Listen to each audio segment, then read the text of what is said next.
Nouvelle édition d'information sur la télévision Labari. Dans un instant, le sommaire.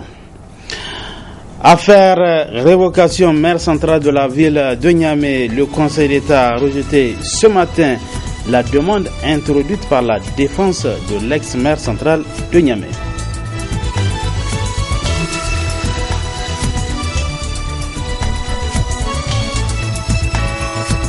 Doter les services de radiodiffusion sonore privée d'un cahier des charges est un des 5 points inscrits à l'ordre du jour de la session ordinaire du Conseil supérieur de la communication.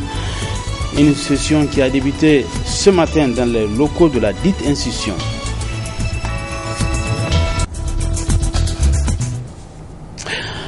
Mesdames, Messieurs, bonsoir et bienvenue sur cette édition d'information. Affaire Oumar Moumouni Dogari, la Cour d'État a rendu ce matin le verdict du jugement de vendredi dernier. La Cour a rejeté la requête introduite par la défense de Dogari. Réaction du directeur du contentieux de l'État, Ibro Zabay, que je propose de suivre. Le Conseil d'État plutôt nous avait imparti un délai de 3 jours pour déposer un mémoire au nom de l'État du Niger dans lequel nous avons développé tous les arguments et qui ont permis au Conseil d'État de se rendre compte qu'il n'y a pas matière à suspendre cette décision. C'est une procédure de référé pour demander un sursis à l'exécution de la décision. Ils peuvent assigner un recours pour excès de pouvoir. D'ailleurs, ils ont déjà introduit depuis le 1er octobre de ce mois un recours gracieux adressé au président de la République, à l'issue duquel, si le président ne répond pas favorablement ou en cas de silence, ils sont habilités à saisir le Conseil d'État pour recours pour excès de pouvoir et il appartiendra au Conseil d'État d'annuler cette décision ou de rejeter le recours pour excès de pouvoir. Donc je précise que ici les motifs ou l'argumentaire de la partie adverse de M. Moundogari ne tient pas. Pourquoi? Parce que une procédure de référé, la condition préalable c'est qu'il y ait urgence. Il n'y a pas d'urgence à la matière parce qu'il n'y a pas urgence à maintenir quelqu'un dans ses fonctions alors qu'il lui est reproché de faits très graves. Ils ont développé un autre argument tendant à dire que le principe du contradictoire n'a pas été respecté. Je précise que l'État du Niger est un État de droit, par conséquent respectueux de tous les principes universels des droits. Et la demande d'explication préalable, ils ont fait une interprétation tendancieuse de l'article 63. Elle ne sied pas en cas de révocation. Elle sied quand il s'agit d'une mesure de suspension. On peut demander à quelqu'un qui a causé des actes qui ne sont pas très graves, on peut lui demander de s'expliquer à l'écrit avant de le suspendre le temps de voir clair. Mais quand il s'agit de faits graves tels qu'énumérés par l'article 63 du Code de collectivité territoriale, dont entre autres l'endettement irrégulier d'une commune, et surtout dans le cas d'espèce, c'est un endettement irrégulier consécutif à une hypothèque irrégulière, les faits sont suffisamment graves pour que l'État agisse. On ne peut pas demander à quelqu'un de s'expliquer quand il s'agit de cas aussi graves que ceux qui ont été posés dans le cadre de cette procédure. La défense de Dogari n'a pas jugé utile de réagir après le verdict. En tout cas, c'est selon nos reporters qui étaient ce matin sur place au niveau de la Cour d'État. Affaire donc à suivre. Ouverture ce matin de la session ordinaire du Conseil supérieur de la communication, CSC.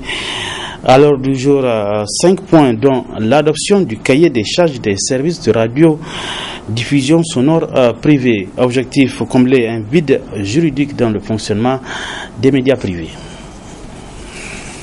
Sur les 5 points à l'ordre du jour de la session ordinaire d'octobre du Conseil supérieur de la communication, un point central sera au cœur des discussions. Il s'agit du cahier des charges des radios et télévisions privées. C'est pourquoi, dans son discours d'ouverture de la session, le président Abdourahmane Ousmane a rappelé que depuis la libéralisation du secteur audiovisuel, les services de radiodiffusion sonore privés ne sont pas soumis à un cahier de charges. Actuellement, notre paysage médiatique est assez libéralisé, mais il manque toujours certains maillons de la chaîne. Et parmi les maillons manquants figurent justement les cahiers de charges.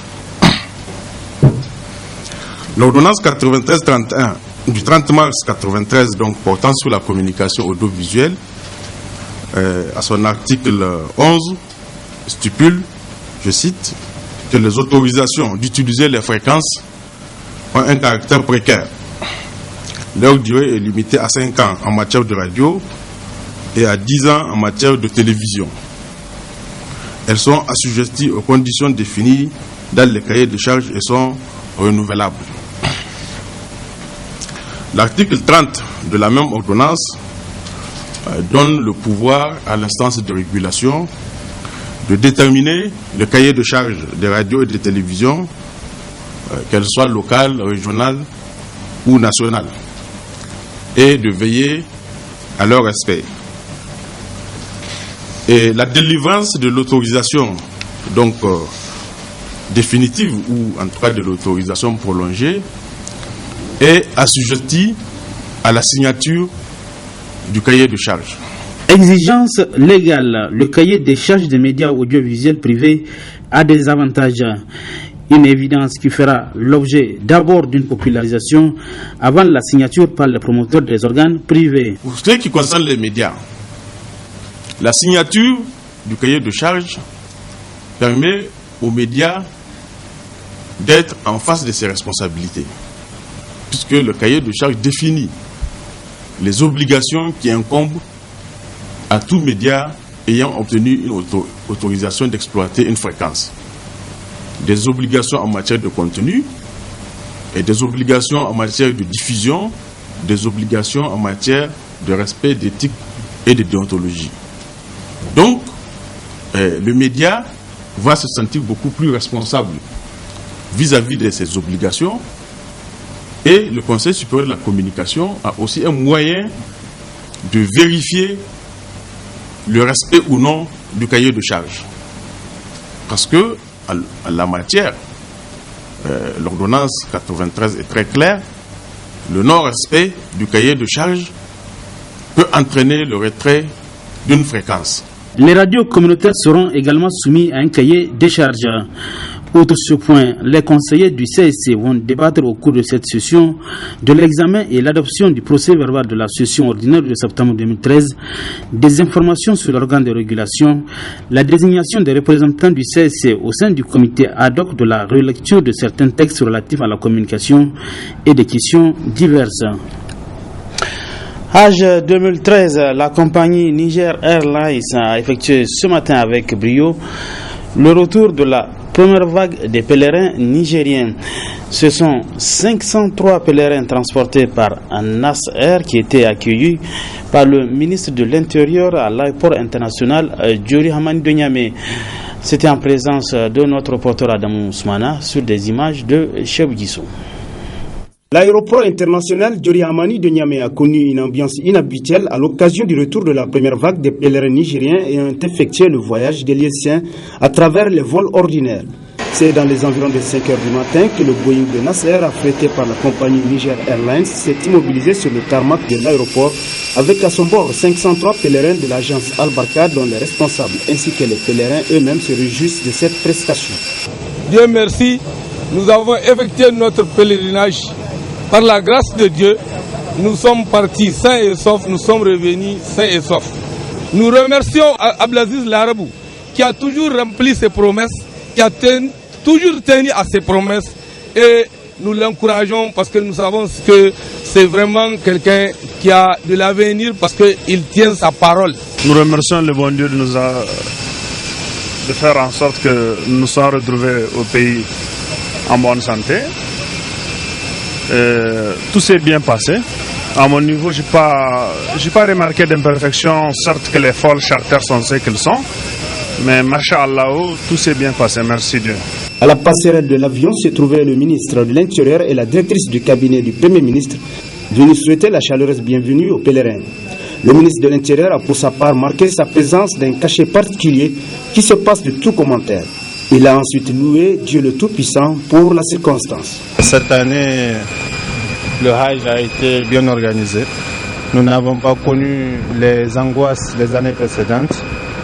Et je tiens à féliciter au nom du gouvernement le haut commissariat, le commissariat au Hajj et à la Omra. Et je pense que nous avons là trouvé la solution pour que le Hajj se passe toujours dans les meilleures conditions. Au comble du bonheur pour cette prestation, le représentant du directeur général de Niger Airlines a promis de respecter le programme de vol retour pour le bonheur des pèlerins et leurs familles. Comme nous l'avons promis à l'aller, on avait prévu un départ le 15, on l'a respecté. Et cette fois-ci, on avait prévu un retour pour les pèlerins le 20. Et comme vous le constatez encore, nous sommes le 21. Bon, le vol a quitté là-bas le 20 comme prévu, avec le décalage horaire, ce qui a fait que nous sommes le 21 ici. Donc nous continuons à respecter notre programme.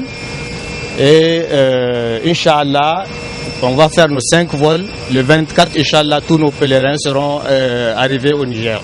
Niger Airlines et son partenaire Nas Air viennent encore une fois de prouver que pour une bonne réussite du Hajj, notamment dans son volet transport, ils sont des partenaires fiables avec lesquels il faut toujours compter.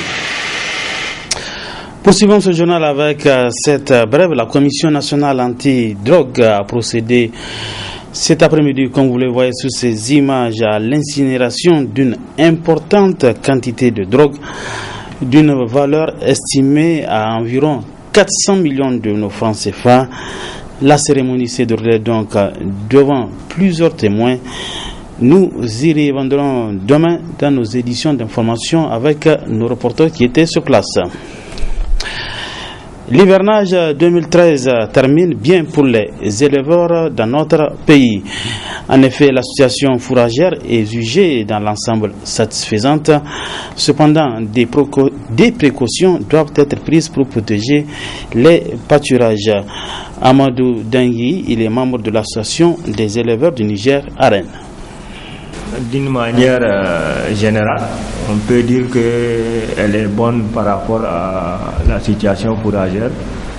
On peut prendre, il y a quand même une région qui est dans une situation critique, c'est la région de Difa. Et il y a des zones comme Gingimi ou des zones où il n'y a pratiquement rien. Et il y a des zones aussi où le peu qu'ils ont eu, ils ont fait l'objet d'attaques de criquets qui a détruit le peu dans la zone de Meini là.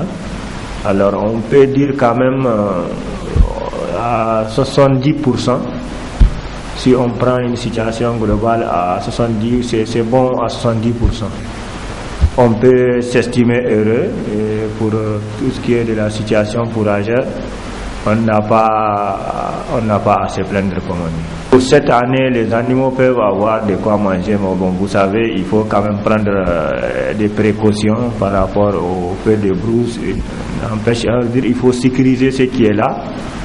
Et puis, si vous prenez même au niveau de l'ensemble du pays, vous avez quand même des poches où ça n'a pas marché.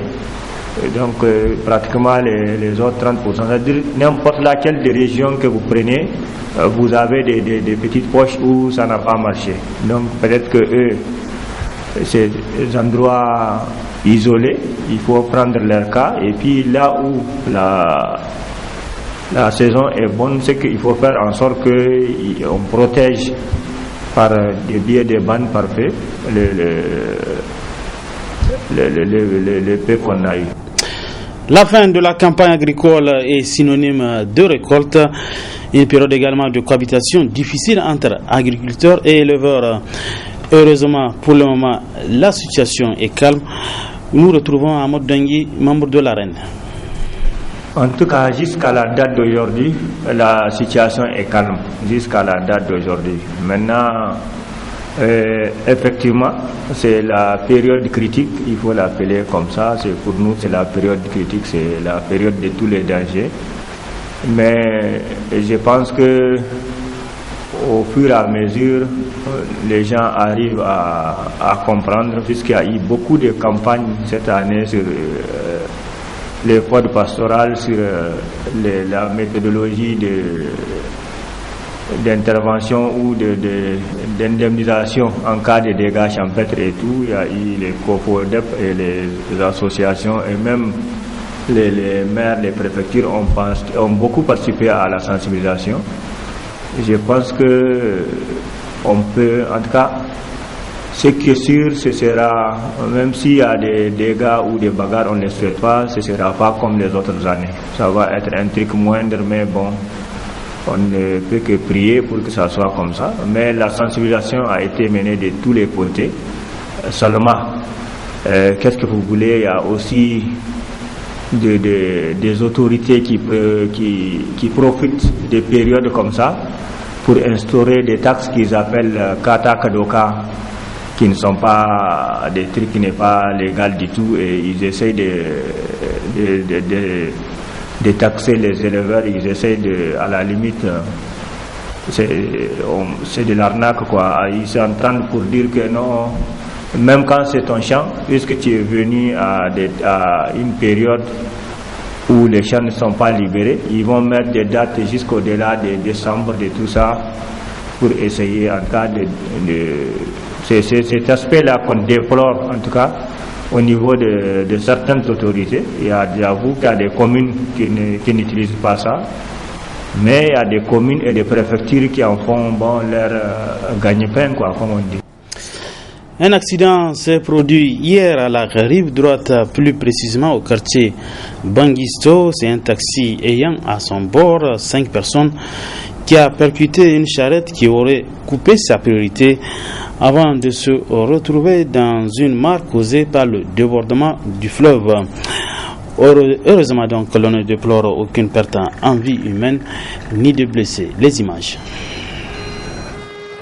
Un tel attroupement en pareil lieu, c'est du non comment, sinon du jamais vu pour certains. Le chauffeur explique. C'est une charrette qui a coupé ma priorité et en voulant l'éviter, je me suis retrouvé dans l'eau. Dieu merci, il n'y a pas eu de blessés. Heureusement donc, l'incident a dû causer plus de peur que de mal. L'un des 4 clients sortis sains et saufs voit les choses autrement. Vous voyez, il y a les charrettes, il y a les motos, il y a les voitures, les télèmes. Moi, je vois vraiment le passage là, il faut vraiment serré. Surtout pour les charrettes. Si les charrettes viennent ici, ça ne finit pas. C'est dire que les accidents de la route sont parfois liés à d'autres facteurs qui méritent qu'on y accorde une attention particulière. Document. Fin de cette édition d'information. Merci à vous de l'avoir suivi. Bonne suite de programme sur la télévision Labari et bonsoir.